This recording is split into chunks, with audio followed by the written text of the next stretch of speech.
साया में आपका स्वागत है। आज मैं आप लोगों को एक ऐसी हॉरर स्टोरी सुनाने जा रहा हूँ जिसे सुनकर आप लोगों के रूह कांप उठेंगे। अमावस्या की रात भूतिया कहानी।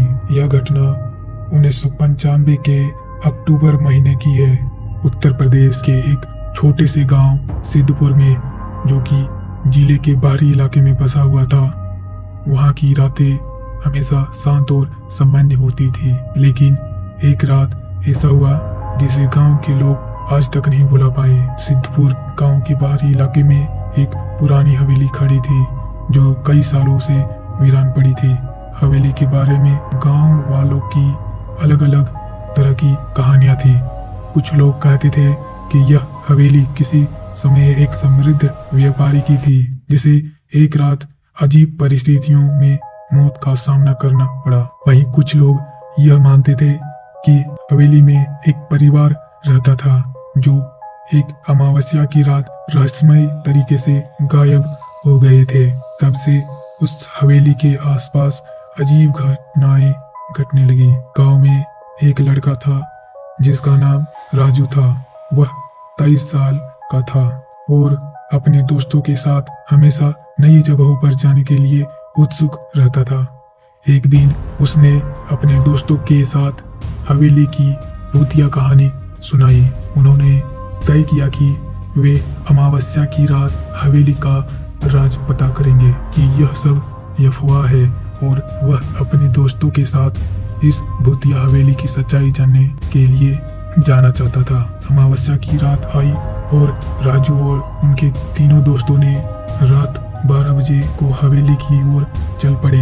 आसपास का माहौल घना और अंधेरे से भरा हुआ था, जैसे वातावरण खुद उन्हें डराने की कोशिश कर रहा हो। हवेली के पास पहुंचते ही हवा का रुख बदल गया और एक सन्नाटा छा गया। उन्हें कुछ भी सुनाई नहीं दे रहा था, जैसे सारा गांव सो गया हो। हवेली के दरवाजे पर पुरानी लकड़ी की खड़कन सुनाई दी।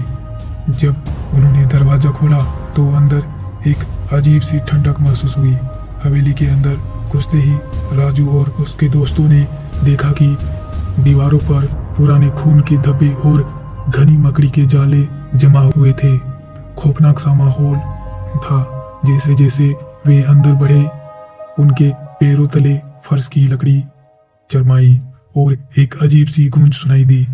अचानक अंधेरे में कुछ हलचल हुई। एक कटा हुआ चेहरा जो एकदम डरावना दिख रहा था उसकी तरफ बढ़ने लगा। अब राजू और उसके दोस्त के चेहरे पर डर साफ नजर आ रहा था।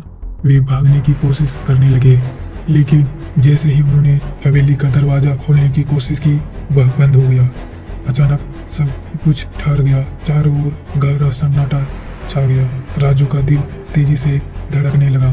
तभी एक डरावनी सी आवाज आई, तुम लोग क्यों आए हो? यह आवाज सीधी उनके कानों में गूंज रही थी, लेकिन कोई दिखाई नहीं दे रहा था। सब डर के मारे हिलने तक की स्थिति में नहीं थे। वे सभी एक दूसरे की ओर देख रहे थे, लेकिन कोई कुछ नहीं बोल पा रहा था। जैसे ही सबने देखा कि हवेली के अंदर की हवा में कुछ अजीब हलचल हो रही थी, एक पुरानी चूड़ियों की खनक सुनाई दी।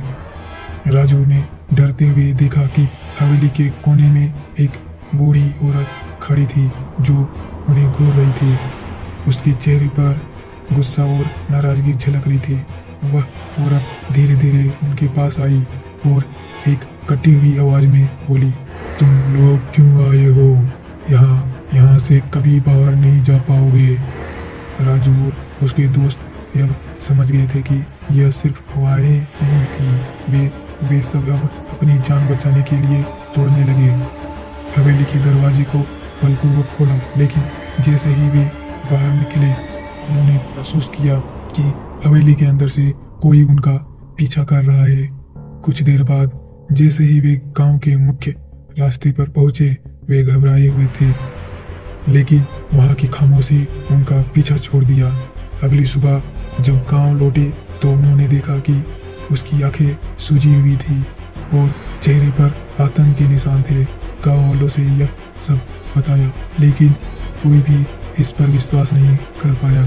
हालांकि गाँव वाले अब भी उस रात की घटनाओं को याद करते हुए कहते हैं कि अमावस्या की रात उस हवेली में घुसने का मतलब है अपनी जान को खतरे में डालना।